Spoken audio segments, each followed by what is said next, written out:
Doctors confirm. Prince William makes final decision to save King Charles and Prince Harry. Today, the world was stunned as Prince William delivered an emotional announcement, casting a shadow of sadness over royal admirers and supporters across the globe. King Charles III, who ascended the throne in 2022 following the death of Queen Elizabeth II, is reportedly grappling with a troubling health condition. In light of recent developments, Buckingham Palace has issued an important statement about the king's health, igniting curiosity and concern not only in the United Kingdom but worldwide. As the monarch faces a worsening cancer prognosis, Prince William appears to have taken a decisive step to mend his fractured family, revealing a quiet yet meaningful effort. According to palace sources, the heir to the throne recently reached out to his younger brother, Prince Harry, in what is seen as a final attempt at reconciliation. The rift between the brothers, fueled by public interviews, a memoir, and ongoing tensions, has long burdened the king. Now stepping into the role of mediator, William hopes to ease that pain by encouraging Harry to reconnect with the family, at least emotionally, during their father's final days. Yet a lingering question remains. What lies behind the silence of those once close to Harry? Prince Harry has long been a figure of debate. However, the absence of defenders amid new accusations against him draws attention. He currently faces allegations of harassment and bullying tied to a charity's activities. Though these claims may lack solid ground, the surrounding stillness is unsettling. Recently, the Duke felt as though he'd lost a vital part of himself when he had no choice but to step away from the charity he founded in his mother's memory. Notably, those who once stood ready to support him have now fallen silent. Sophie Chandaka, chair of Senabali, disclosed that Harry requested Netflix to film his polo program at one of the organization's charity events, causing disruptions and ultimately the loss of a venue when new commercial terms couldn't be met. She added that Meghan arrived unannounced, throwing logistics into disarray, with the event faltering and attention overly focused on the Duchess. Chandaka also claimed she was pressured to issue a statement supporting Meghan, but declined, fearing an even harsher backlash online. Her position was firm. We cannot serve as a tool for the Sussexes' media strategy. Harry is no longer viewed as a victim of fate, but as the architect of his own struggles. His credibility has waned, and with it, the urge to stand by him. What deeper forces might be shaping this story? That remains a source of intrigue. A clear divide exists within the royal family. Those who stay within the inner circle are shielded in ways Harry is not. His situation serves as a cautionary tale. Estrangement, whether from family or institutions, carries a cost. He chose freedom, and now he seems to stand alone. Meanwhile, doctors warn that King Charles III may have less than a year left. Family members are rallying around the king, prioritizing peace and unity. Sources say Charles personally asked William to bridge the gap with his brother. Yet something or someone continues to obstruct this effort, adding an element of mystery. Meghan Markle is reportedly the biggest hurdle. Reports indicate the Duchess of Sussex staunchly opposes re-engaging with the royal family, citing concerns for her own and her children's well-being. Her stance heavily sways Harry's choices, posing a significant challenge to any hope of reconciliation. Still, with time slipping away, William's outreach could be the royal family's last shot at healing. Will Harry respond to this call? The answer remains shrouded in uncertainty. In his controversial memoir, Spare, the Duke of Sussex once penned a pointed 13-word remark about Prince William. Since stepping down as a senior royal in 2020 and moving to the United States, Harry has grown distant from the family, particularly his older brother, with whom relations have grown especially cold in recent years. Whether he chooses to reconnect could shape the future of his ties with both his father and brother, potentially altering the royal dynamic for years to come. Alex Rayner, an old Eton friend who joined Harry on a 2012 North Pole expedition, recently spoke out. He said Harry was shocked by the accusations from Sentabali's Dr. Chandaka. The two talked over the weekend, and Harry was glad to let his friend speak on his behalf. A source told Richard Eden that Harry places complete trust in Nick, a close confidant. Nick was recently seen with the Duke and Duchess of Sussex at the Invictus Games in Canada in February. Behind this support, could there be something more profound waiting to unfold? That's a question that continues to captivate many. In another development, at Buckingham Palace, where secrets are tucked away behind cold stone walls, a new story is quietly beginning to unfold. King Charles and Princess Anne stand before the curious eyes of the world, whispering, "It's time to tell everything." Princess Anne, with her resolute tone, once voiced concerns about the future of the monarchy. She didn't believe a slimmed-down royal family was a good idea. To her, long-term stability was the backbone of the crown. But in the world of royalty, there's no such thing as a peaceful day. Drama follows drama, like a play that never lowers its curtain. Just when you think it's all settled, congratulations, a new storm is rolling in. This time, the spotlight falls on none other than Queen Camilla, fuming over words the late Queen Elizabeth II once said about her. What were those words? And why is Camilla digging up an old wound from years past? Join me on this roller coaster ride, because this tale is about to get more thrilling than ever. The British royal family is no stranger to turmoil, but this time, it might just be the biggest shock yet. Camilla, often cast as the villain in the royal tragedy, now makes you pause and wonder. Have we misjudged her all along? Rumors are swirling that, at a private summit in Balmoral, Princess Anne, known for never holding back, dropped a real bombshell on Camilla. Want to know what it was? Don't look away, because the story's only just beginning. Anne didn't hesitate to unveil a shocking truth. Queen Elizabeth never truly wanted Camilla to wear the crown. That's right, you heard it correctly. In the eyes of the late monarch, the one worthy of the Queen's role was none other than Princess Kate, whom she believed embodied the perfect grace for the position. But that's just the tip of the iceberg. Anne went further, coldly telling Camilla that Queen Elizabeth had despised her, and her title as queen was only granted due to a shadowy, unspoken deal. And here's where things get truly chilling.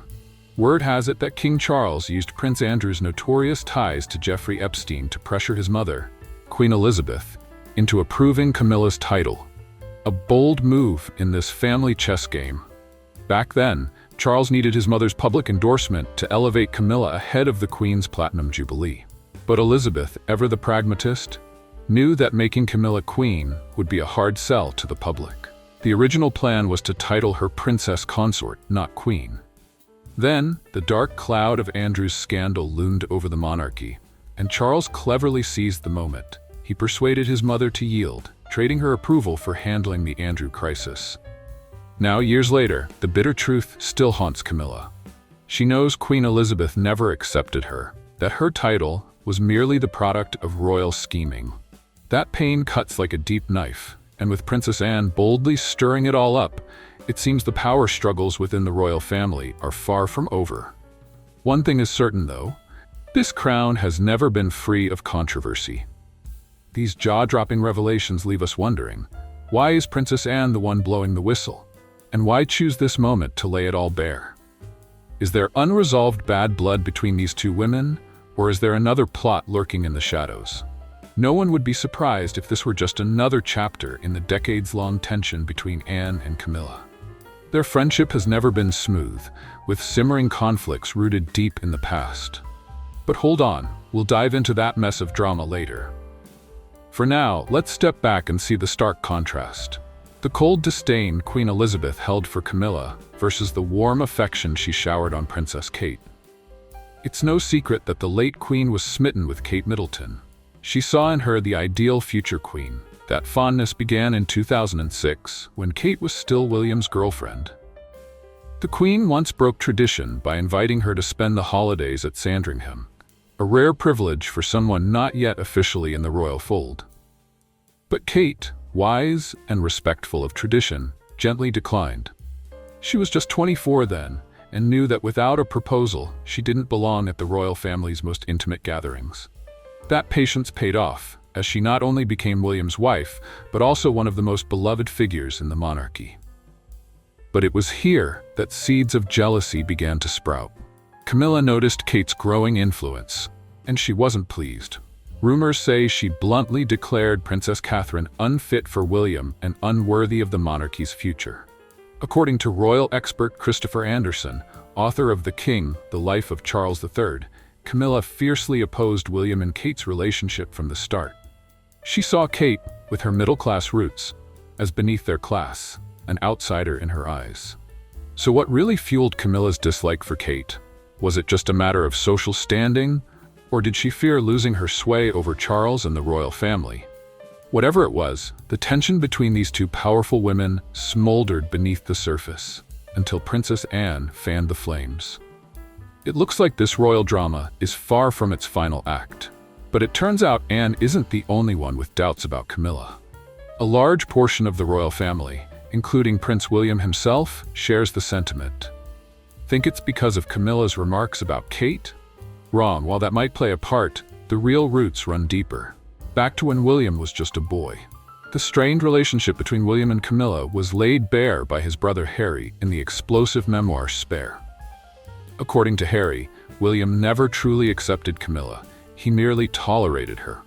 In fact, Camilla was somewhat intimidated by him. But the real bombshell: both Harry and William once begged their father, King Charles III, not to marry Camilla. They claimed their stepmother was infamous for leaking stories about them and the royal family to the press. Harry wrote in his book that he wondered if Camilla would be a wicked stepmother when she entered their lives. Of course, this tension didn't come out of nowhere. Camilla's scandalous affair with Charles, while he was still married to Princess Diana, left scars that never healed. Throughout the 80s and 90s, their clandestine romance made Diana famously say in her Panorama interview, "There were 3 of us in this marriage, so it was a bit crowded." Then, in 1997, Diana's tragic death in a car crash shook the world. Despite his son's fierce objections, Charles pressed on with his plans to marry Camilla. Tying the knot in 2005, Harry wrote in Spare that despite their efforts to dissuade him, Charles was resolute. In the end, they shook his hand, wished him well, and said there were no hard feelings. Yet, while Harry's bitterness toward Camilla remained clear, insiders say William moved on, especially after Harry left the royal family in 2020. Sources from US Weekly claim William and Camilla overcame many challenges over the years. They once distrusted and resented her for their deep love for their mother, Princess Diana. They never felt comfortable enough to open up to her meaningfully. But one person changed that: Princess Kate. Despite Camilla's past criticisms, Kate always treated her with warmth and respect. So, though the wounds of the past never fully healed, William and Camilla seemed to reach a truce, at least for now. But with Princess Anne stirring tensions and the shadows of history still lurking, who can say how long this royal peace will last? The feud between Princess Anne and Queen Camilla is more tangled than you might imagine. It all began in 2005 when then Prince Charles married Camilla Parker Bowles. In an unusual move, Queen Elizabeth II had her private secretary draft a special document. Princess Anne would never have to curtsy to Camilla. A former courtier revealed this stemmed from Anne and Princess Alexandra's demands. They saw no reason to honor this despised woman, meaning Camilla. In plain terms, Anne wouldn't have it, boldly declaring she'd never bow to her brother's new wife. But why? It all traces back to love. The history between these two women stretches to the 1970s, when Camilla was entangled with Andrew Parker Bowles. Here's the twist. While Camilla was with Andrew was involved with Princess Anne. From a love triangle, it morphed into a messy love rectangle between the Queen's 2 eldest children. This drama even made it into The Crown Season 3, reigniting global fascination with their decades-old feud. A palace insider insists the bitterness never faded. Anne and Camilla have always had bad blood, and this is just a chance for old wounds to bleed again. Don't dream, these royal rivals will never be friends. But today, things seem to have shifted, at least on the surface. Last November, Princess Anne presented Camilla with an honorary doctorate in literature from the University of London. The two appeared closer than ever, even traveling to the ceremony together. As the university's long-standing chancellor praised Camilla's outstanding efforts in promoting literacy, including her Queen's Reading Room initiative and her tireless support for health causes, the irony was stark. Camilla had to kneel before Anne to receive the honor. This moment was a far cry from their icy past, especially when you recall how their romantic lives once intertwined. When Anne first dated Andrew Parker Bowles, he was already known as a philanderer. Royal biographer Penny Junor called Andrew a cad who'd been with many women, including Anne's friends. Juna recounts that when Camilla met Charles, she knew Andrew was with Anne and decided to teach him a lesson. So began her affair with Prince Charles. Ultimately, both romances, Camilla's with Charles and Anne's with Andrew, fell apart for similar reasons. The royals disapproved of their early relationships. Camilla's promiscuous past made her unsuitable for a future king, leading to their 1973 split. Meanwhile, Anne's romance with Andrew Parker Bowles was doomed from the start, not for lack of affection, but due to royal rules.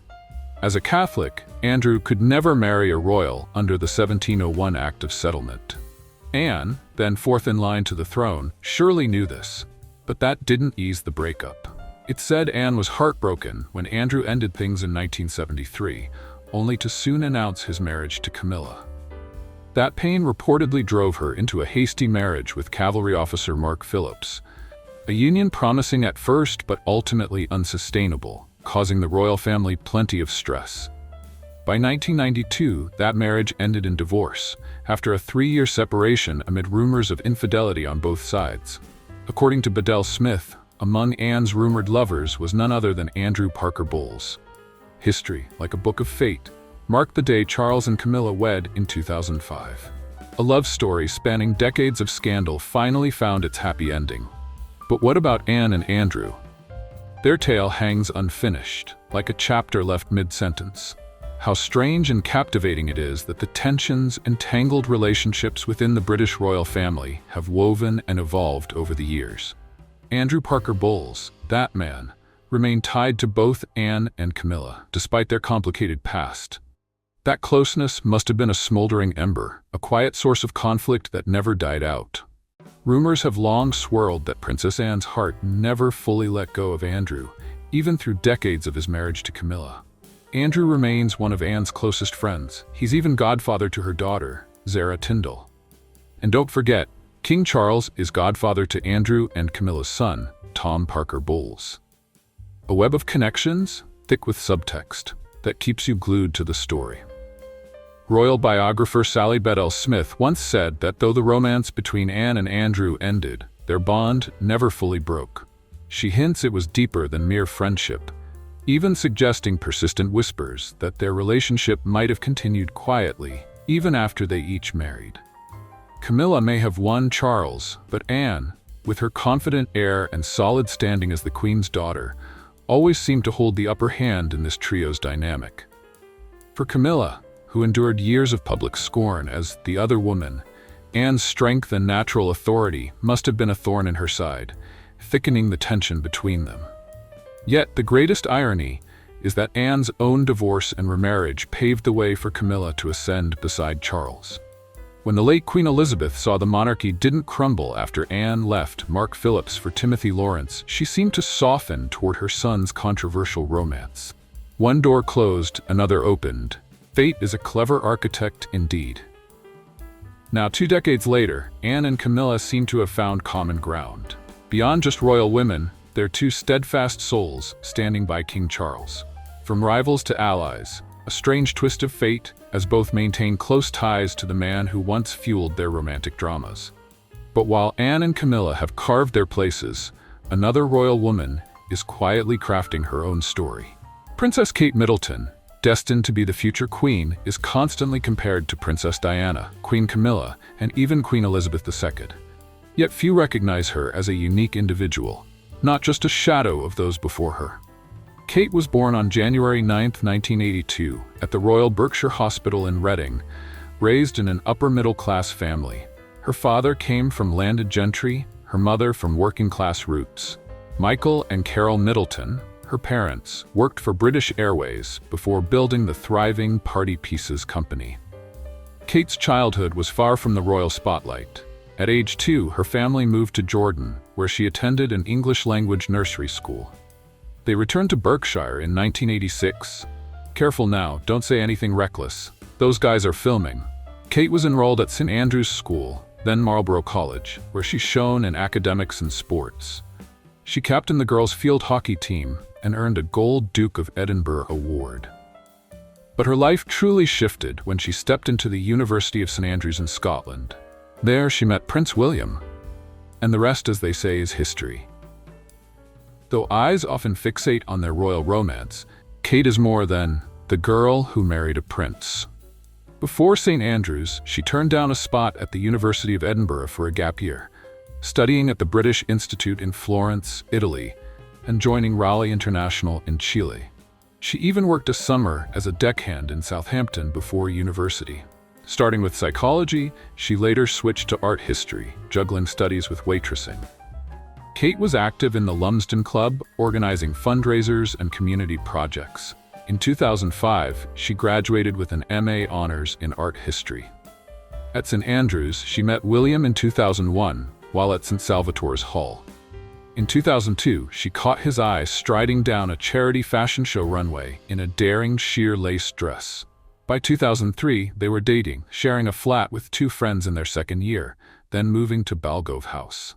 Their romance had its bumps, briefly splitting in 2004 before reuniting. Post-graduation, Kate faced relentless tabloid scrutiny due to her link with William. In 2006, she worked part-time as an accessories buyer for Jigsaw, while managing projects for her family's business, handling its website and catalog. She was a regular at royal events, from William's Sandhurst passing out parade in December 2006 to their next breakup in April 2007, though they soon reconciled. By 2008, Kate stepped deeper into royal circles, attending Peter Phillips's wedding in William's stead and meeting Queen Elizabeth II for the first time. That year, she appeared at the Order of the Garter procession, where William became a royal knight.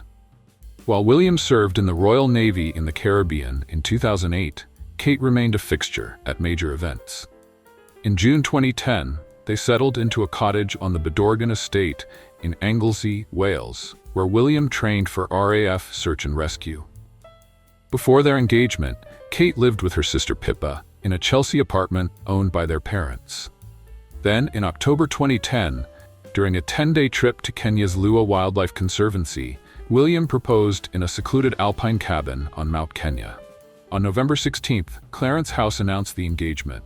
William gave her his mother Diana's iconic sapphire and diamond ring, a gesture bridging past and present. To prepare for her royal future, Kate was confirmed into the Church of England on March 10th at St. James's Palace, with William and her family by her side. Their wedding on April 29, 2011, at Westminster Abbey, coinciding with St. Catherine's Day, was a global sensation. The UK declared it a bank holiday, drawing about 300 million viewers worldwide, with 26 million watching live in Britain. Kate's gown, designed by Sarah Burton for Alexander McQueen, became instantly iconic. After the wedding, she took the title Duchess of Cambridge. The Queen gifted the couple Anmer Hall, a serene retreat on the Sandringham estate. In London, they lived at Nottingham Cottage before moving to apartment 1A at Kensington Palace in 2013, after an 18-month, $4.5 million renovation. Kensington remained their main home until 2017. By September 2022, they settled into Adelaide Cottage in Windsor. Kate and William's family grew with Prince George in July 2013, Princess Charlotte in May 2015, and Prince Louis in April 2018. In early 2024, Kensington Palace announced Kate underwent planned abdominal surgery at the London Clinic for an undisclosed condition. She stepped back from public duties until March, but her prolonged absence sparked speculation and conspiracy theories, especially after William withdrew from a major event for personal reasons. On March 22nd, Kate spoke via video, revealing post-surgery tests found cancer, and she'd begun chemotherapy in late February. She extended her leave but surprised everyone at Trooping the Color in June, later confirming in a moving letter that treatment continued. Over the months, she made occasional appearances while recovering. In September, a Kensington Palace video announced she'd completed chemotherapy and was ready to resume royal duties. A month later, she joined William to meet families of the 2024 Southport stabbing victims, her first official engagement post-treatment.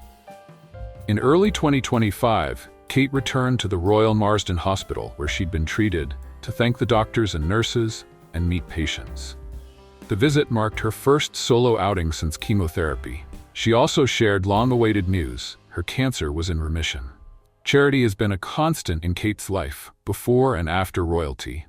In 2007, she curated a photography exhibit for UNICEF, launching Alastair Morrison's Time to Reflect. The next year, she visited Naomi's house hospice to spend time with kids and held a roller disco fundraiser, raising £100,000 for Oxford Children's Hospital and mental health charity Place to Be. While with her family's firm, she coordinated events for the Starlight Children's Foundation and helped with the Boodles boxing ball for charity. Post-marriage, her philanthropy grew. In March 2011, she and William set up a wedding gift fund under the foundation of Prince William and Harry, encouraging donations over gifts. It supported 26 charities across the military, children, the elderly, arts, sports, and conservation. In 2012, it was renamed to reflect Kate's role, now the Royal Foundation of the Prince and Princess of Wales. Kate's influence goes beyond charity. Her style has made her a global fashion icon, topping best-dressed lists. In 2022, Tatler ranked her first. In 2024, she was named Europe's most glamorous royal. Her fashion evolved from understated to elegant, featuring Alexander McQueen, Jenny Packham, Catherine Walker, Dolce & Gabbana, and Gucci. The Kate Middleton effect defines her impact on trends and sales, boosting the UK fashion industry by up to £1 billion annually by 2021. Publicly and privately, Kate has shaped the monarchy's modern era. Journalists like Camilla and Petronella Wyatt call her its greatest asset, the jewel in the crown, while the New York Times' Rhonda Gorelick praises her blend of tradition and modernity. Despite media scrutiny, her aides say she doesn't bow to PR tactics, she does what's right. Former Secretary Jamie Lowther Pinkerton calls her approach almost old-fashioned, noting she avoids drama. What do you think of this royal drama? Let us know in the comments. Don't forget to like this video and subscribe to our channel. Click the next video on your screen. You'll enjoy it. You'll enjoy it. You'll enjoy it.